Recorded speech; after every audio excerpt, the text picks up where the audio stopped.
जय हिंद दोस्तों। मैं हूं अंकुर त्रिपाठी और आप देख रहे हैं हमारा YouTube channel the Tripathi real talks. दोस्तों, सबसे बड़ी चीज है कि डीएसी ने डीएसी डिफेंस एक्विजिशन जो है उसने भाई साहब अपनी तिजोरियां खोल दी हैं। उसने अपनी तिजोरियां खोल दी हैं और खर्चा किया है नियर अबाउट एक 1.45 लाख करोड़। अगर इसको मैं डॉलर्स में कन्वर्ट करूं तो it will be near about 17-18 crore dollar. आप समझ रहे हैं?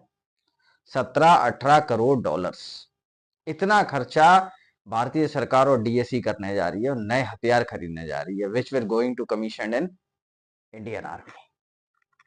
अच्छा, ये न्यूज थी परसों की, लेकिन उसके बाद मैंने इस पर थोड़ी अच्छे तरीके से रिसर्च करी और रिसर्च करने के बाद मैं आज ये विश्लेषण आपके सामने लेकर आ रहा हूं। देखो दोस्तों, होता क्या है मैं आपको बताऊं।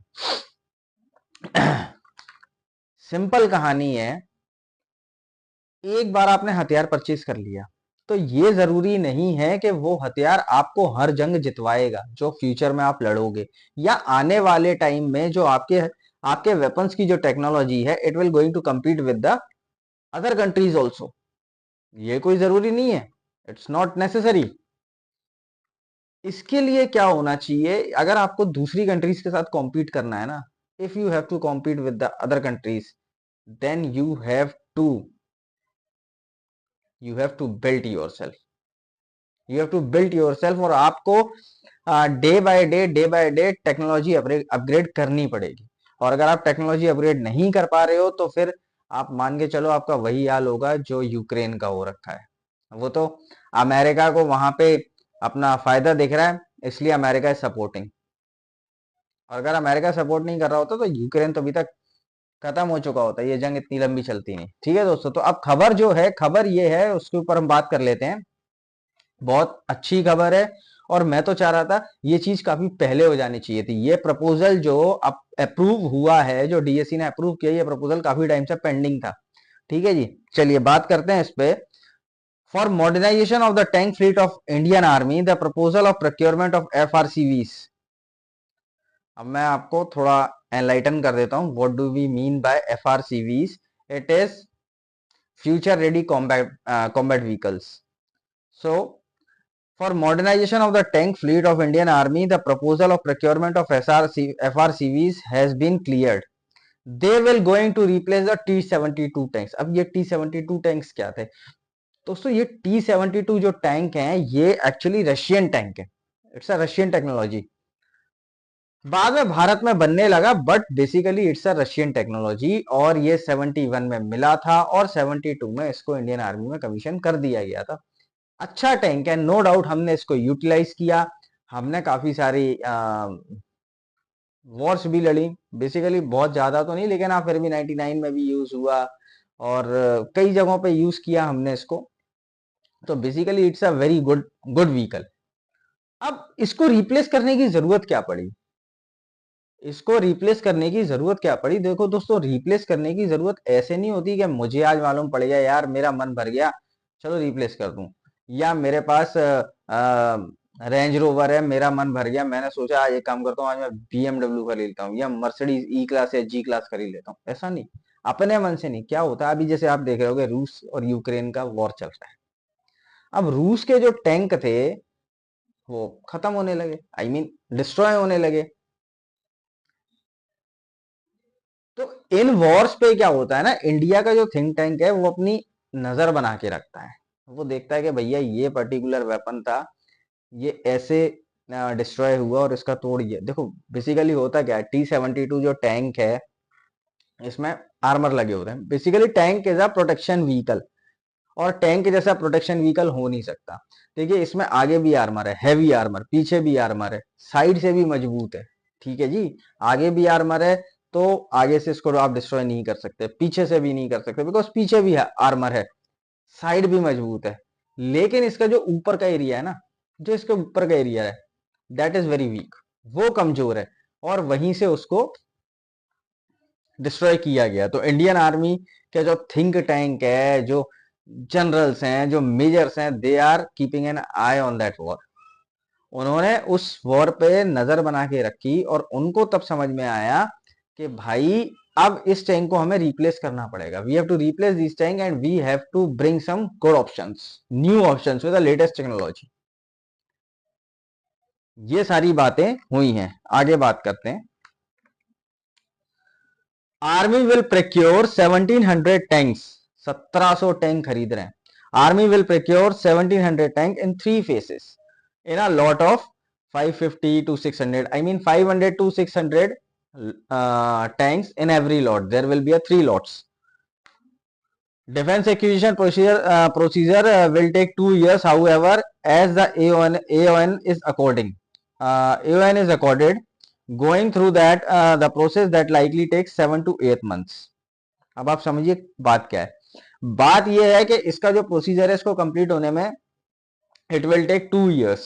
But AON, what is AON? AON is acceptance of necessity. Acceptance of necessity, जरूरत जो है हमारी उसके अनुसार, अगर उसके अनुसार जो भी प्रोसेस हमें लगेगा तो ये प्रोसेस कंप्लीट होने में 7 से 8 महीने में भी हम इसको कंप्लीट कर सकते हैं, ये इनका कहना है। और will induct the new tank bye 2030। अभी क्या है देखो, अभी इसके प्रोटोटाइप्स तैयार किए जाएंगे, वो इंडियन आर्मी को दिखाए जाएंगे, बिकॉज रिक्वायरमेंट काफी सारी हैं। ठीक है जी, अब इनके प्रोटोटाइप्स तैयार होंगे, वो इंडियन आर्मी को शो किए जाएंगे। अगर वो अप्रूव होते हैं तो उनको प्रोक्योर करके और 2030 तक इनको कमीशन कर दिया जाएगा इंडियन आर्मी में। ठीक है, मिग 21 भी MiG-21 बाइसन, उसको भी हम रिप्लेस कर रहे हैं। That entire fleet will going to replace, वो पूरी फ्लीट हम रिप्लेस कर रहे हैं। Same we are replacing the T-72 tanks with the new tanks. अब इसके लिए हो क्या रहा है देखो, इसके लिए ये हो रहा है कि अभी आप लोगों को शायद खबर पता भी होगी, मोदी जी अमेरिका जा रहे हैं। और मैं आपको अभी बता दे रहा हूं, आने वाले समय में आपको खबर भी लग जाएगी कि मोदी जी अमेरिका जा रहे हैं और इस न्यूज का कुछ ना कुछ रिलेशन निकलेगा। 100% डैम श्योर, आप मान के आप लिख लीजिए, मेरी जो लोग मेरी वीडियो देख रहे हैं इस बात को नोट कर लें, इसका कुछ ना कुछ कनेक्शन निकलेगा। ठीक है, अब कोई जाए, मोदी जी जा रहे हैं जैसे अमेरिका, हो सकता है कोई चला जाए जर्मनी, हो सकता है कोई चला जाए फ्रांस, हो सकता है कोई चला जाए रूस, हो सकता है कोई कहीं चला जाए। अब ये सब जगह जाएंगे, वहां पे डिस्कशंस होंगे आर्म मैन्युफैक्चरर्स के साथ, उनको अपनी रिक्वायरमेंट बताई जाएंगी, फिर सारे प्रोटोटाइप्स इकट्ठे करे जाएंगे, फिर आर्मी को शो करे जाएंगे।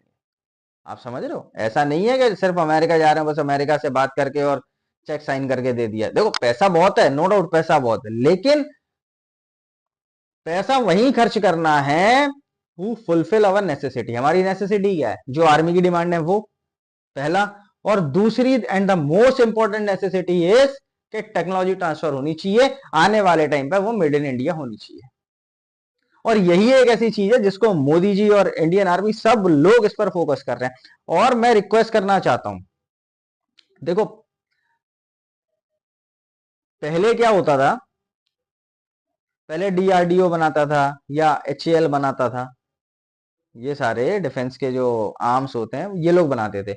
But as the time is changing, अब ये रिक्वायरमेंट है कि प्राइवेट कंपनीज को भी इसमें डाला जाए, वो भी R&D करें। और खबर ये है जो आपको भी पता होगी कि Tata tied up with the Lockheed Martin. Lockheed Martin क्या है, लॉकहीड मार्टिन यूएस का नंबर 1 आर्म्स मैन्युफैक्चरर है, नंबर 1।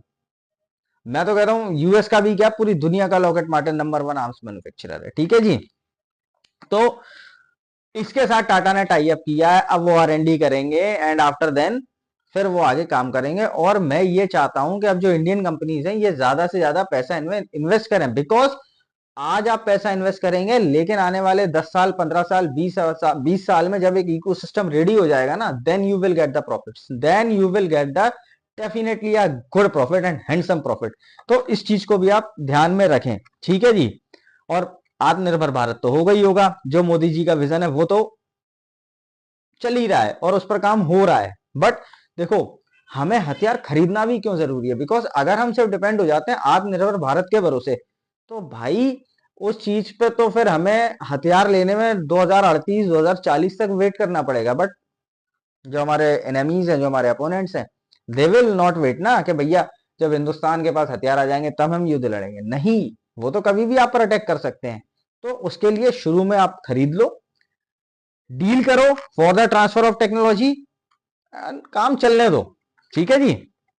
अच्छा, अब और भी हथियारों पे बात हुई है, उसके बारे में भी मैं आपको बता देता हूँ। देखिए सारी चीजें तो मैं आपको नहीं बता पाऊंगा, बिकॉज कुछ चीजें कॉन्फिडेंशियल भी होती हैं और मैं उनको ओपन नहीं कर सकता। लेकिन हाँ, कुछ और जो हथियार है उनके बारे में बात कर लेते हैं। अच्छा, पहले बात कर लेते हैं कि जो आर्मी की रिक्वायरमेंट है वो क्या है। We want the tanks with the superior mobility, all terrain ability, multi layer protection, precision and lethal fire, and real time situation awareness. भैया ये चार पांच चीजें मांगी हैं। अच्छा, और सुपीरियर मोबिलिटी क्या है? सुपीरियर मोबिलिटी है भैया कि बढ़िया तरीके से चले, it should be mobility superior होनी चाहिए, टैंक लाइट वेट होना चाहिए, पहली चीज। दूसरा है all terrain ability. All terrain ability से मतलब होता है कि वो रेत में भी चल रहा है, वो पहाड़ों में भी चल रहा है, वो मार्शी लैंड में भी चल रहा है, दलदली एरिया में भी चल रहा है, पानी में भी चल रहा है, सब जगह ऑल टेरेन एबिलिटी उसमें होनी चाहिए। मल्टी लेयर्ड प्रोटेक्शन, अभी मैंने बताया ना आपको, जैसे T-72 में आगे भी आर्मर है, पीछे भी आर्मर, बट उसका एक साइड है वो जो कमजोर है, तो इन्होंने मांगा है मल्टी लेयर्ड प्रोटेक्शन, ठीक है जी। And lethal fire and real time situation awareness. Lethal fire, precision and lethal fire मतलब accuracy should be on top, और एक राउंड फायर, एक गोला फायर हो, उसका सटाक दूसरा, सटाक तीसरा, precision and lethal Fyers and real time situation awareness. देखिए जो अंदर बैठा होगा उसको रियल टाइम का पता होना चाहिए कि दुश्मन का टैंक किस पोजीशन पे, किस पोजीशन से मेरे ऊपर गोलियां चल रही है या किस पोजीशन पे मेरे पे अटैक हो सकता है, उसको ये अवेयरनेस होनी चाहिए, तभी वो अपने आप को डिफेंड कर पाएगा और दुश्मन पे अटैक कर पाएगा, ठीक है। प्लस इनका जो कमांडर है उसके पास ये सारी इंफॉर्मेशन होनी चाहिए कि भैया मेरा कौन सा टैंक कहां पर है, किस पोजीशन पर लड़ाई कर रहा है। तो real time situation awareness is must. अब ये सारी top class feature Indian army ने मांगे हैं, इनके ऊपर काम चलेगा। और भैया जो आपने तो बताई मैंने आपको कितने मोटे पैसे की डील होगी ये, भाई साहब जो कंपनी है ना उनके मुंह में पानी आ रहा होगा। तो Hindustan definitely we are working on our arms, ठीक है जी। अच्छा,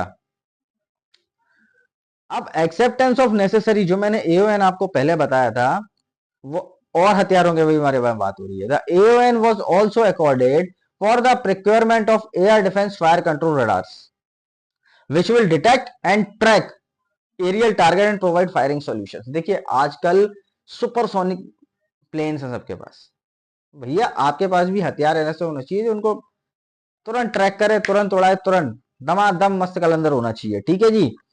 तो भैया इन लोगों ने खरीदा air defence fire control radars, पहली चीज।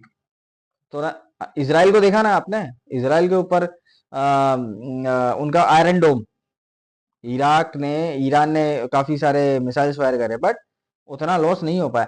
तो वही काम चल रहा है अब, air defence fire control radars, ये डिटेक्ट करेगा, ट्रैक करेगा एरियल टारगेट को जो हमारे ऊपर भी आ रहा है और हमें जिसको उड़ाना उसको भी। और भैया यहां से मिसाइल लो, शूट टप धमाक धूम बूम, फायरिंग सॉल्यूशन, ठीक है जी। अच्छा, 3ON has been accorded to enhance the capability of the Indian Coast Guard also. ICG, Indian Coast Guards also. The procurement of the Dornier 228 aircraft. उनको Dornier 228 एयरक्राफ्ट दिए जा रहे हैं। Next gen fast patrol vessel for rough weather operations. Rough weather आप ये समझिए भैया, Indian coast guard कहाँ करती है ऑपरेशन? इंडियन कोस्ट गार्ड करती है समुद्र में। अभी आपने देखा होगा कितनी जगह जाकर हमने कितने शिप्स को बचाया, कितने लोगों को भी बचाया, ये दो कौड़ी के पाकिस्तानियों को भी बचाया, कई जगह हमने बचाया, अमेरिकन को बचाया। तो भैया वो सारे ऑपरेशन आईसीजी तो करती है, इंडियन कोस्ट गार्ड्स। तो उनके लिए भी आपके पास वेपन्स होने चाहिए बढ़िया तरीके के।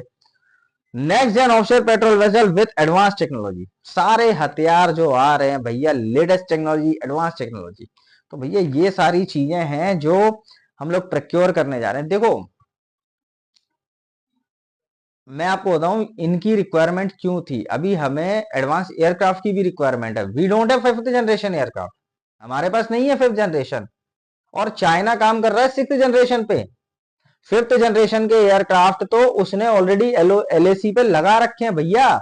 एलएसी से 50, 100, 150 किलोमीटर पीछे उनके लगे हुए हैं। तो हमको फिफ्थ जनरेशन एयरक्राफ्ट भी चाहिए, ठीक है जी, वो भी हमें चाहिए। उस पर भी काम चल रहा है, ऐसा नहीं है उस पर काम नहीं चल रहा, उस पर भी काम चल रहा है। बट मेरा जो मानना है, चाइना को काउंटर करने के लिए आपके पास टेक्नोलॉजी एक नंबर होनी चाहिए। अब वो चाहे अमेरिकन हो चाहे रशियन हो। बट जहां तक मैं सोचता हूं, देखिए Russian technology is not that good as America, ठीक है।